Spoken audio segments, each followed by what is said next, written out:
According to the latest Pan India survey by District Information System for Education or DICE, every 2 in 5 elementary schools in India don't have a playground, which are the 2 of the 10 basic norms mandated by Right to Education Act.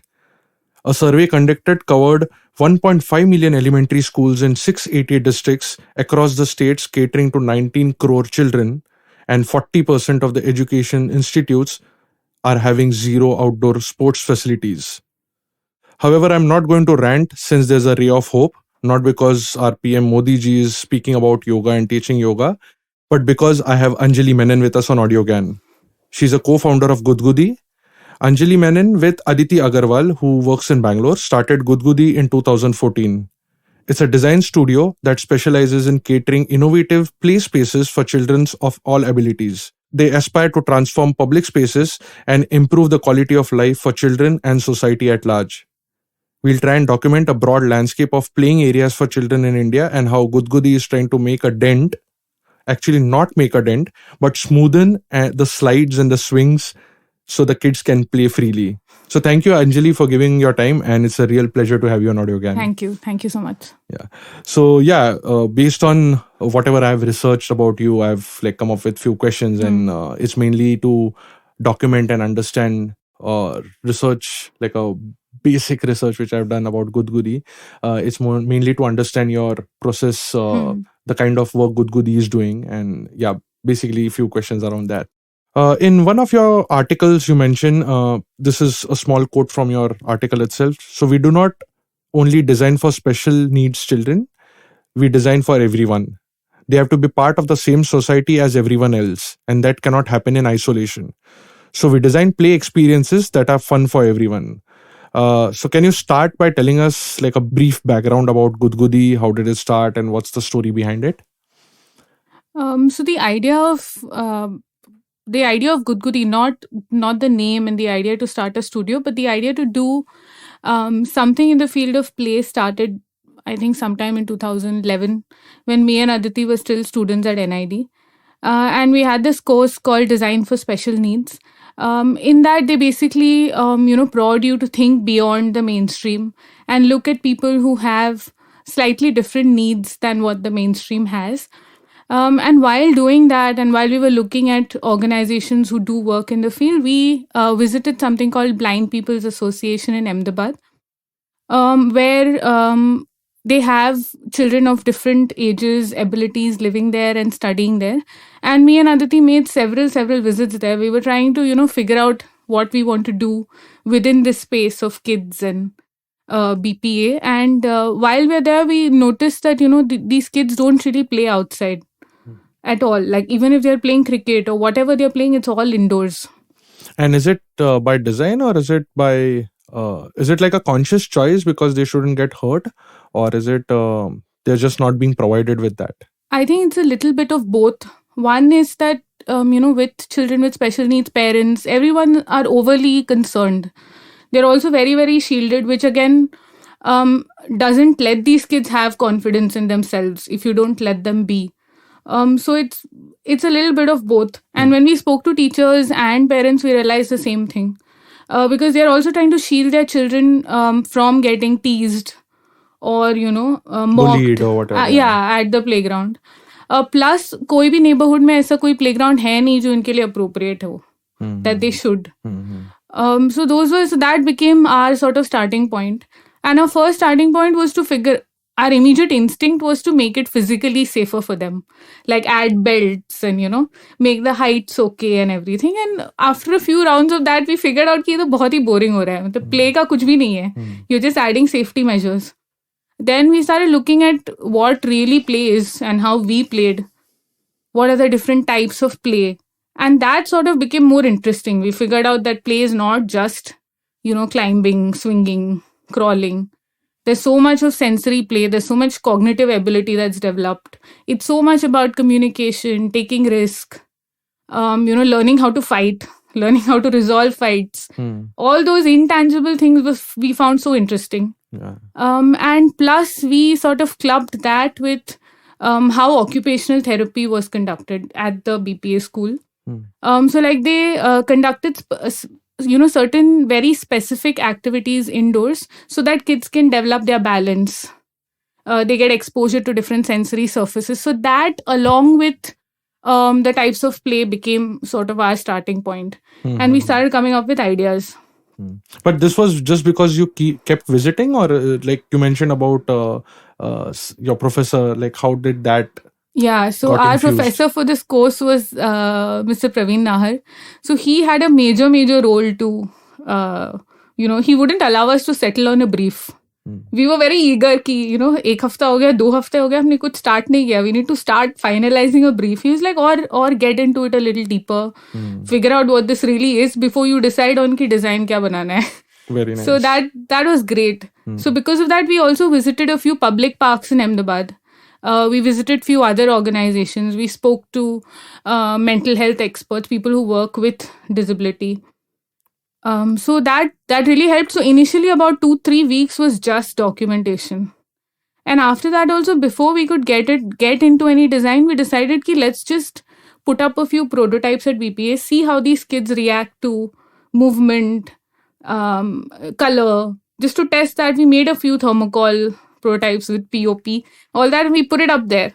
And for the first day or two, nobody even looked at it. So we were like, ये क्या हो रहा है? This is, a complete disaster and all that. Then after that, we thought कि these kids are not used to, they don't just go and interact with objects that are lying around. They need to be sort of introduced to it. So we did one session with kids there where the teachers' parents, they brought them out and they told them कि, they got them to touch it, to feel it, to start playing with it. Then also they were a little cold, and then we were also a little low for about a week or so. And after a week, when we went there, everything had broken. Wow. So, they had used it so much, and some of the teachers and all had taken videos for us कि उसके साथ क्या कर रहे हैं. So that sort of gave us that confidence कि we could try something and maybe people are going to use it. And it also gave us a sense of scale because we had never worked with kids before. And also an understanding of how kids play together. Like a lot of times they don't just play alone. Or what are their group sizes like? What are their dynamic like? Honestly, that's something that we're still figuring out. But at that point, we got some idea of that. And we made a few designs. And the Blind People's Association people, everyone there, from their director, Mr. Punani to Nandini Rawal, who handled things, they were all super supportive. And once we made our 3Ds and we had some ideas, they were like, try karke dekhte hain. And plus, there was Mr. Praveen's encouragement. He was like, Cartoon Network's sponsorship le lo, isse le lo. Like, we were going all over to find money to build it. And then we found one Mr. Praful Shah, who was a supporter for BPA for a very, very long time. So he sort of identified with the project and he said, I'll fund it. Wow. So what started off as like a 4-week course became like a 6-month thing for us. So we kept on, all our other courses got neglected. I mean, we had to stay at NID a little longer, which was fun anyways. But so we gave all our time to this. And at the end of, I think about 5-6 months, it got done. We also had that constraint. Did you have any support from any counselors, psychologists, psychiatrists to understand there? Or it was just like, to begin with, it's purely common sense, it's observation? No, actually. So BPA like that is very self-sufficient. They already have therapists. They already have occupational therapists. So at every stage that we would go with a sketch, we spoke to everyone there, from like parents to occupational therapists, everyone, the entire kind of people, and got their inputs.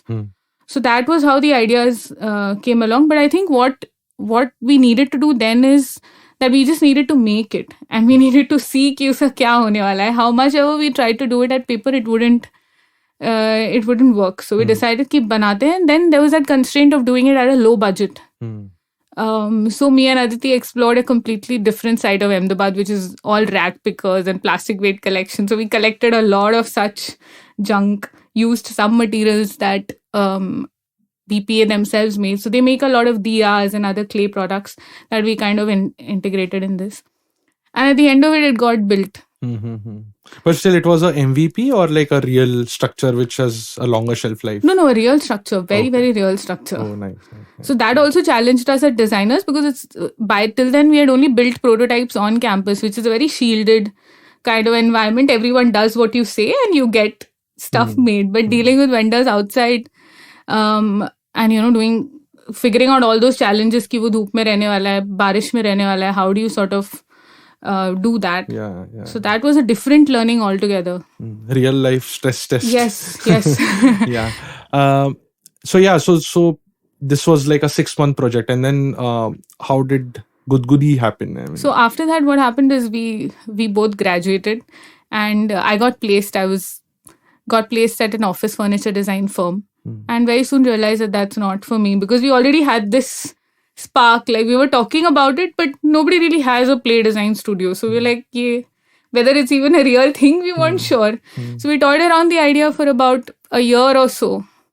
Then finally, one day when Aditi was in Bombay, our parents encouraged us. Everyone around had been telling us कि ये क्यों नहीं करते. So we made a presentation about why. By then, we were only focusing still on very much on special needs, because that's what we had tried and tested, and we were confident about कि ये हम बना लेंगे. So we made this presentation, and we identified like 50 schools in Bombay, which are special schools, and we sent it out to them. Thankfully, the next day, 10 responded. So that was like a huge motivation. Incentive, yeah. So we went and met a few, and within about a month or so, we got our first project. So the first playground that we built as Gudgudi was for Jai Vakil School in Sivri. So that again, so when they gave us we asked for 50% advance in full confidence. So when they gave us a check and they were like, कि कौन सा नाम लिखना है? We're like, oh God, bank account नहीं है. So that's how it was so organic, the entire process. And then we went from project to project, and the more work we did, we realized what this means. With every project, we also learned कि वो कैसे use हो रहा है, and how this is. We ourselves were restricting it to special kids, but the idea itself is play. It's for everyone. So in our own heads, that got broadened, and that's when that happened, everything else happened. Correct. Interesting, very beautiful journey. So can you share any particular case study with Gudgudi? Maybe it could be Panchkula or any other site in Bombay, like when you stepped into the real world, apart from the exposure you had from BPA, what was the brief like? How do you approach a particular given problem statement, or how do you come up with different use cases? And then also, how do you measure like the final impact versus like what the output is and what the impact was? And how are you measuring it as well? And what's the process overall like with any particular example? Okay. So now we work with a wide range of clients, like a lot of different. So we work with special schools, NGOs, regular mainstream schools. We do government projects. We work with real estate developers, indoor playscapes, hotels, resorts, pretty much everywhere where there is a play area. And the brief often... sab jagah hai. Yeah. And the brief is very, very different everywhere. But we sort of stick to our core. So every playground that we build is inclusive. And even if the brief is a certain way, that is something that we don't compromise on. Sorry, what do you mean by inclusive in this context? So by inclusive, I mean, one, that it's inclusive to children of different ages. Often play is only considered for the younger kids between 4 to say 8. But kids up to 12 or even up to 14 really enjoy being on the playground. So not all kids are into any sport. A lot of them are not. And you just want to hang around with your friends and enjoy play. So that's one kind of inclusion in terms of age group. And the other is in terms of abilities. So whether you're visually impaired, or if you've got a temporary fracture in your leg for 6 months or whatever, any kind of impairment. So it's for all ages and all abilities. So what we try and do with every project is that we have these 5 types of play. These 5 types of play, how they're relevant to all the age groups. So every playground that we build has activities that are a balance. So there's something for everyone. And our constant focus has been to move beyond accessibility and physical inclusion, because of course that's one part that has to be there. The playground has to be physically accessible, but after a wheelchair user reaches there, he has to find an activity that engages him.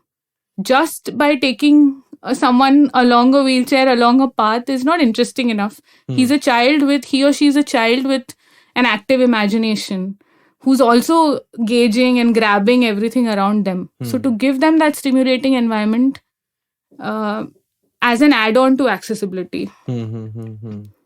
And so how does this work? Because at least from where I design, at least there is always a focus about, and there's a concept called 80-20, right? You design for 80%, which is the maximum use case, and then 20%, you either gracefully degrade them, sometimes polarize them, but that cannot happen in your case. So how do you deal with that?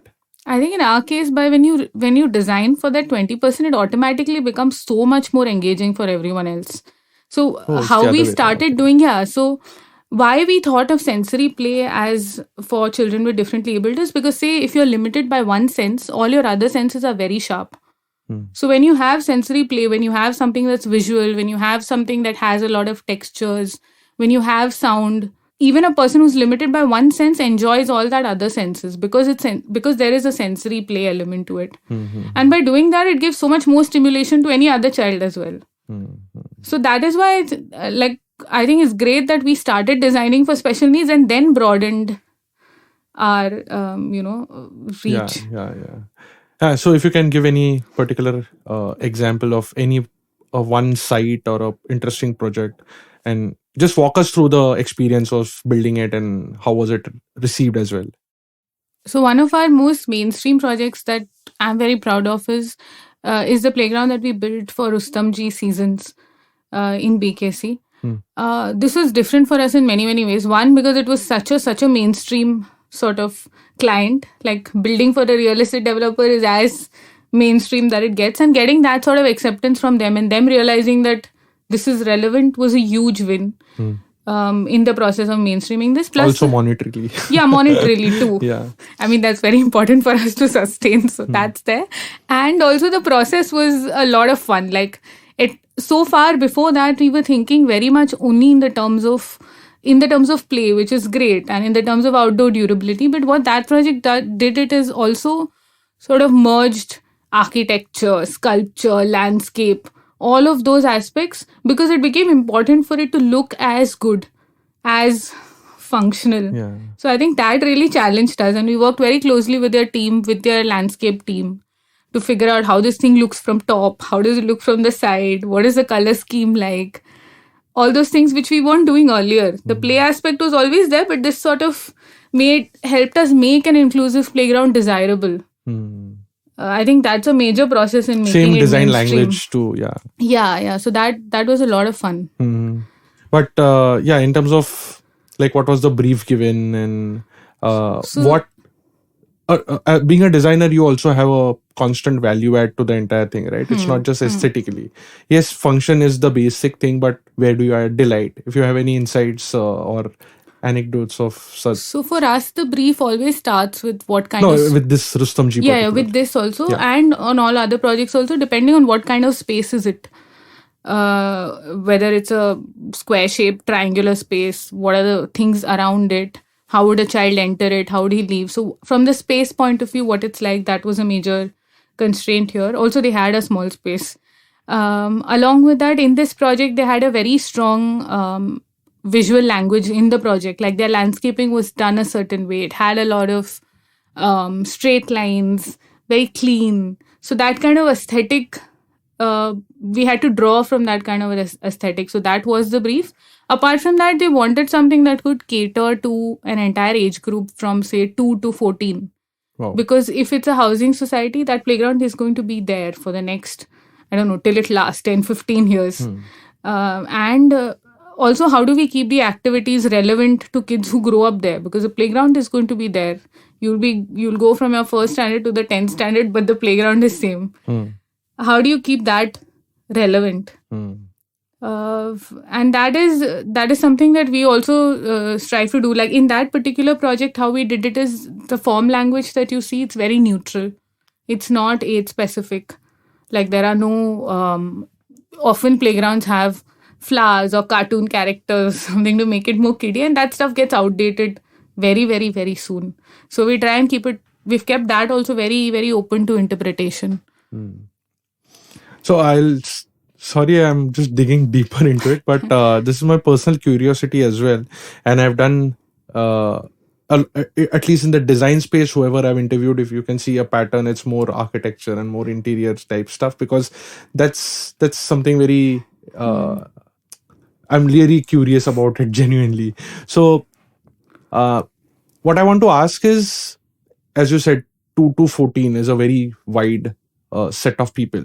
Plus, if a boy or a girl is in, say, second standard or third standard, he or she is supposed to play in the same place for like 5 to 10 years.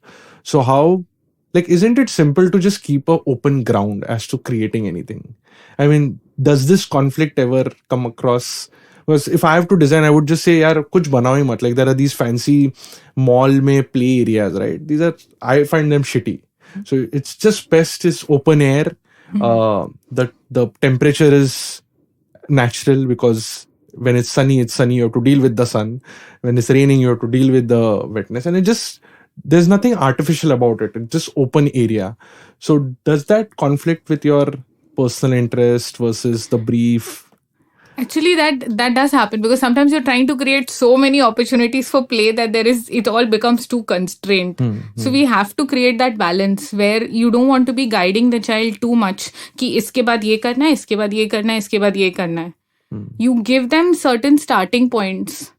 कि ये चीजें हैं. Now you do what you want to do with it. So these, whatever we create, are just starting points. Because anyways, if you create something for a child that's designed to be used a certain way, they're so creative, they'll use it in 10, 20 other ways that you didn't even think. So we see all our play elements as starting points for them to engage and figure out what they want to do with it.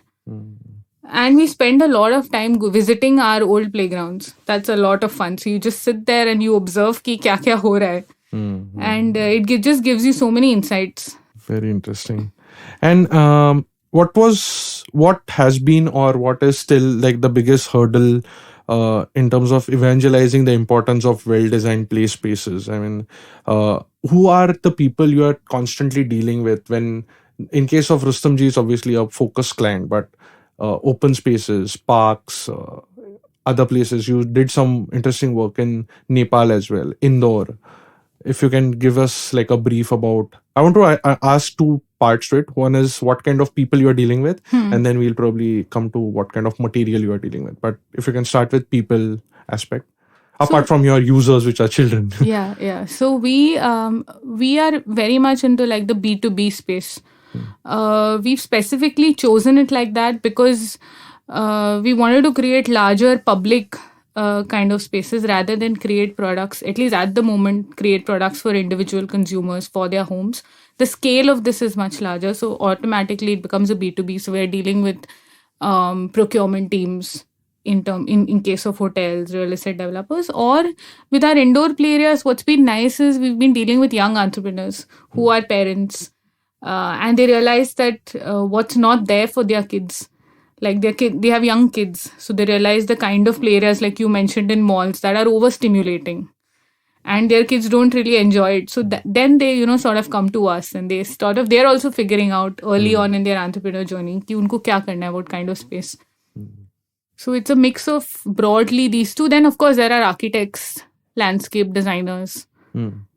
Any NGOs or government organizations you have interacted with? NGOs again, in NGOs also mostly we deal with their infra teams, or at least the initial level of dealing is through them, where they identified us. And then of course after we get the project, we engage with the teachers, the school team. And how tough is it to explain them the importance of like a design angle to this thing? Because people think these are natural things, because we as children have played around trees and some किसके घर में कुछ whatever plastic का bottle है उससे like whatever क्या बोलते हैं the one where you throw the bottle and then three people find it. Yeah. We used to call it Dabba Ice Spice, or Ice Pie or something. Dabba Ice Spice, yeah. Or whatever, like the same trees are there for you to play like a 4G and a military session. It's the same place where you can. So it's the same structure, right? So we as were not really sensitive to this playing, it's just open space, you run around, you play football and 1,000 other things. Yeah. But abhi there will be a threshold, right? Ki kyun karna hai ye sab? So what's the process in evangelizing the importance of it? So early on, I must admit that was really, really tough. Now we have a few playgrounds that we've built and we have videos, we have like some case studies. So now it's a little simpler because we can show these and sort of the concept is proven. But early on, that was also tough for us because as designers, we tend to only talk design. There are many reasons why people make a decision. Design or benefit to children is realistically only one part of it. The other is how much does it cost? How long is it going to last? And whether how much they choose to stand out or what their brand or what their core thing is really.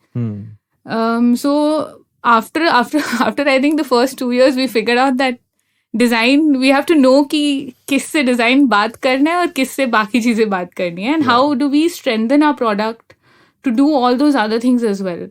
Because if someone has to choose a Gudgudi playground over any other manufacturer's playground, the design is one aspect, but if we're too expensive or if our products don't last, nobody's going to choose. So we got that thrown in our face very early on. Correct. And that's also made us, I'm glad we had that because now we're a much stronger brand because we focus on all those other things as well. And we can compete with all the other manufacturers out there. I'm reading this book called Ruined by Design by Mike Monterio, and he explains there that design is a political act because you choose whom you're designing for, you choose whom to discuss the design as well, and also whom not to discuss design as well. Yeah, so that's it's so like true. you clearly have politics played here. Yeah. And you said you show these to potential clients.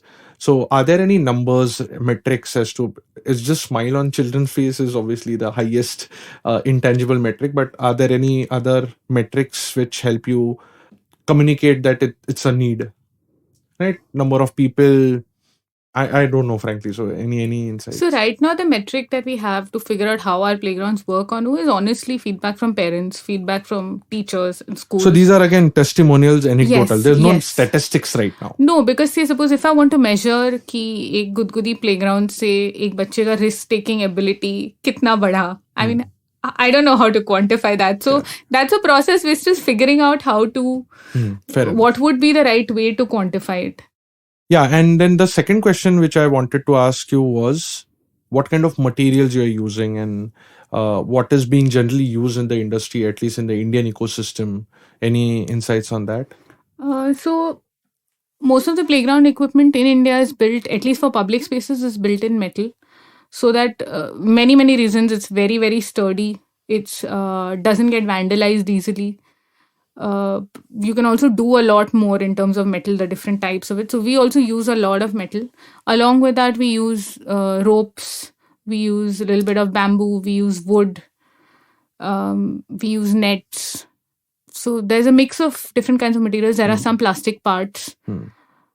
But this is a pattern across India, or in states of Assam or something where bamboo is freely like abundant in availability, so you use more that towards there.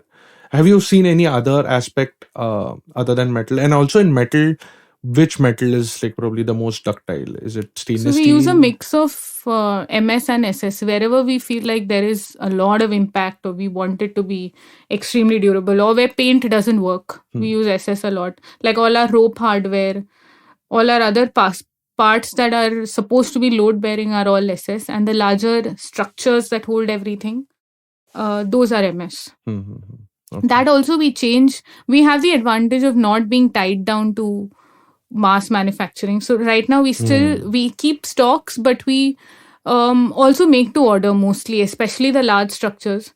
So we have that advantage that, you know, if we feel like this project requires a certain material, we can sort of do that. So I mean, that idea that you mentioned, if in the Northeast we find a community that does great bamboo work, we could include them in our playground and sort of, you know, get it through them. So that freedom is nice. Cool. So I want to conclude with one last question. You have picked your battle of making play areas more inclusive and welcoming to all types of children. So what is the future of Gudgudi? I mean, what according to you is the crying need of the NAR with respect to playing spaces, areas, and overall development of children in the play aspect of things? So have you given some thought? Because you've been there for like less number of years as opposed to 20 or 30 years where you Yeah. have more stuff to reflect back on. But just any early thoughts about your observation that this is the area where we want to get into because it's going to create bigger impact. Public parks is definitely one such area. Hmm. Because as you also know, in Mumbai and in any other metro city, the open spaces are anyway shrinking. And whatever open spaces there are for kids, they are also extremely restricted.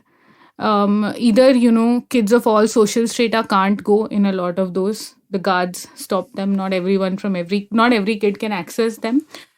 Plus, they're not accessible to differently able kids, and the quality of them, for whatever reason, is not up to the mark. So definitely an upgrade on all public parks. And we also realize that this needs to be done at a more holistic level, right from identifying the right site for a playground. So every neighborhood should ideally have a playground, and it should be such that the child can access at least at some level by him or herself. It shouldn't be something that you have to travel 5 kilometers to go to, and you visit only every Sunday. Plays just should be everywhere and every day. So for that, we also recently worked with National Institute of Urban Affairs, which is the government's think tank. They also have a part called Child Friendly Smart Cities. So we are working with them to develop a manual on how public parks should be made inclusive and child friendly, along with all other amenities like having washrooms, drinking water, signage, the landscape. So we're looking at all creating a manual considering all the different aspects, right from identifying the right site, how do you induce local character to it, then of course the age groups, how do you consider people who come with kids, like lots of times young kids come with caregivers, parents or grandparents or whatever. How are they considered in this whole thing? What kind of activity they should have apart from just looking at their mobile screens? Because in movies and all you see, right, there's this kid playing and this help or whatever, mom and dad are just browsing their Instagram. We're also thinking of products that play equipment where parents and kids can play together. There's so many things that can be done because play is such a universal thing. I think everyone of every age enjoys it. That's why we see so many older people swinging on swings that are not meant for them because there is nothing like that is there that's meant for them. So we sort of see these playgrounds as becoming community spaces, community public spaces that you can go with your entire family, sort of hang out, play. Sure. So that is the larger vision, and we do want to work a lot more closely with the government. Like our project at Panchkula was the first of its kind, where we worked with the Haryana government and built a public park with support from Reliance Foundation. So that's a model that we're trying to explore. Interesting. I remember one website which I was working on. It's still active. It's called Buzzing Bubs. It's based in Bangalore. Okay. And there is one interesting article which lists down all the gardens and play areas in Bangalore. I believe there's more than 50 or 100 in Jayanagar, JP Nagar. You see a lot of open spaces with a lot of gardens and like well-designed public play areas. Cool. I think, this is a good note to end this. Obviously, there's a lot more to talk about play and designing spaces and design in general as well. But if people have to collaborate with you, join you, are you looking for interns? We're always looking for more hands. Yeah. What's the handle? What's the you can check out our website, which is www.gudgudi.in. And we're there on Instagram. Instagram, you can look for Gudgudi Play Spaces. Same on Facebook. So you can look for us, follow our work, reach out to us. We're always happy to have different kinds of people, whether you're an artist or whether you want to make a video for us or photograph something. We're always looking for that. Superb. So they're like, yeah, Gudgudi is based in Bombay and Bangalore. Yeah, we have And- 2 offices. The Mumbai one is based in Thane, and in Bangalore it's in HSR layout. And shout out to Aditi. Yeah, of course. Cool. Okay, thank you, Anjali, for giving your time, and it was a real pleasure talking to you. Thank you so much. And that's it from today's Gyan session. Catch us on iTunes, Saavn, Stitcher, or any podcasting app you use. Do rate us on iTunes and follow us on Twitter, Facebook, and Instagram. Stay tuned for more Gyan on audiogyan.com. Till then, bye.